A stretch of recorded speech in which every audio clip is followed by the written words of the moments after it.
Given the opportunity, players will optimize the fun out of a game. I recently made a short video about the latest Arc Raiders cringy meta, and whilst I got a lot of flack for it, it perfectly illustrates this quote.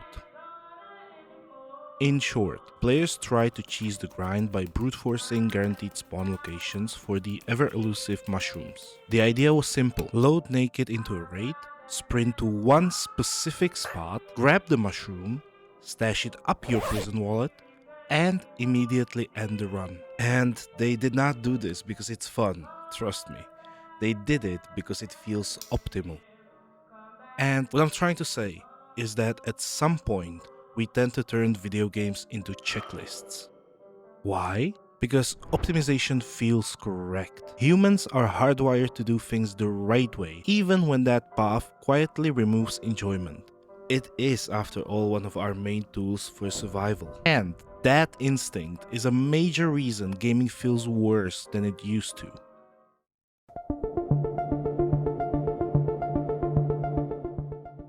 I've been gaming since I was a kid, playing Pokemon on a scuffed white box PC. Even back then, optimization was present. Friends kept insisting that I should have picked Bulbasaur instead of Charmander, as if I was going to pass up a chance to have a pet dragon. Later, like many of us, I fell into League of Legends, early enough to experience the true chaos. People were still exploring their options, or they simply didn't care and just wanted to play the game. It was stupid. It was broken. It was fun. Then the meta arrived. He has been able to use Braum as an engaged champion even in some scenarios, and the double Freljord really rounds out their team fight. Suddenly, comfort picks were liabilities. Jungle roots were mandatory. Playing for fun meant getting yelled at. And this eventually happens to every multiplayer game. That's when playing stopped being an excitement analog and started being about efficiency. Big reactions no longer came from epic moments, but from random unlocks and UI fireworks. We traded unique experiences for the legal equivalent of slot machines. And that is the reason why Arc Raiders left such a strong impression on me.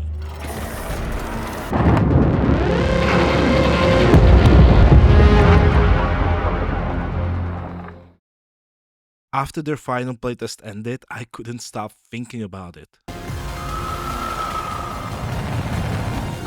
Not because of rewards or end screens, but because the gameplay itself was the exciting part. Every raid felt like a promise of adventure because of the unique PvE-VP balance and a breathtaking living world. For over a month, I rushed home from the office just to uncover whatever secret Speranza had hidden in the ruins. Which brings us back to the aforementioned short. I made no effort to hide how ridiculous I found the notion of the naked mushroom speedrun tactic. This is such an unemployed behavior.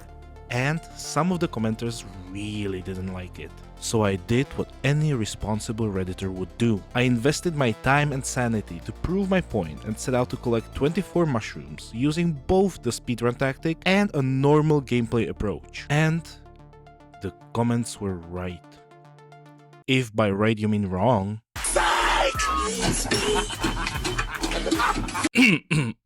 Yes, the speedrun was faster. Exactly 40 minutes faster compared to normal gameplay.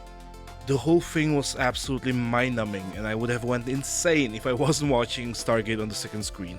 The loop is simple. Load in, check if the server is fresh, open the map, see if you spawned in one of the 4 optimal spots out of 21. Otherwise, commit surrender and spawn again. And that's before you take into account other people doing the same thing and the chance that you get taken out on the way there. I am convinced that many raiders who underwent this same procedure eventually doubted this approach's efficiency.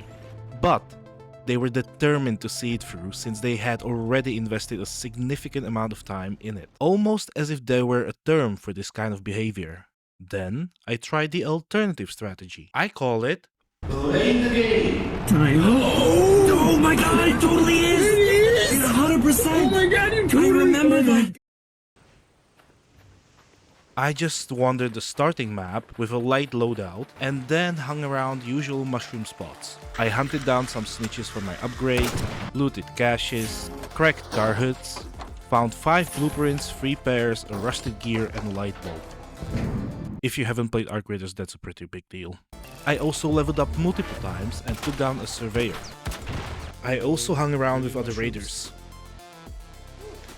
During this approach, I didn't even pause the timer for bathroom breaks or phone calls because that's what playing looks like. So tell me, would you turn 90 minutes of your limited free time into a chore just to save 40 minutes?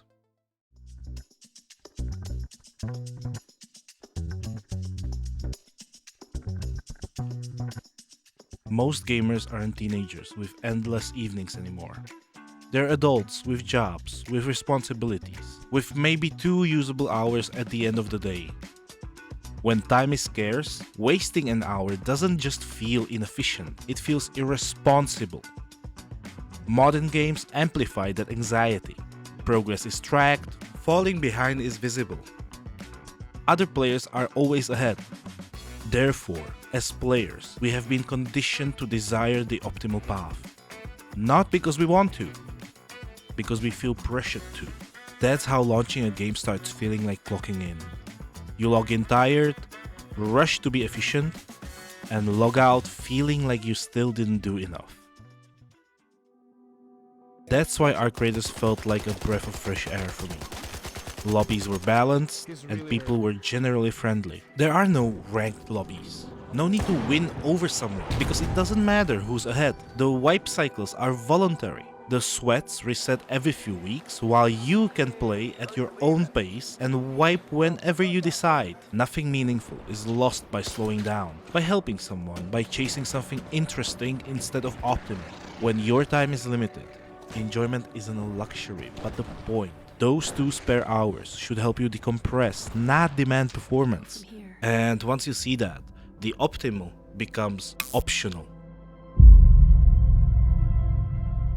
If you've made it this far, hi, I'm MCAS, short for Employee Casual. I hope you enjoyed the video, and I really wanted to make the video, especially now, despite being sick the whole time, so sorry if you've heard it, because of my New Year's resolution, which is to build a healthier relationship with gaming, something that's a huge part of my personal life and my professional life.